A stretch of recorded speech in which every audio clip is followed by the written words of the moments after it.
Welcome to DevAbout. We're starting a new series here called Web Development 101. This is for anybody who is looking to get a job as a web developer. We'll be starting at the basics and working our way up. For most of this series, we'll be using Free Code Camp.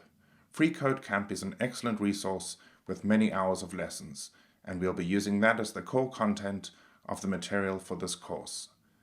A small disclaimer: while I am employed as a web developer, I don't consider myself to be an expert. I'm sure I will learn a lot with you as we go through this course.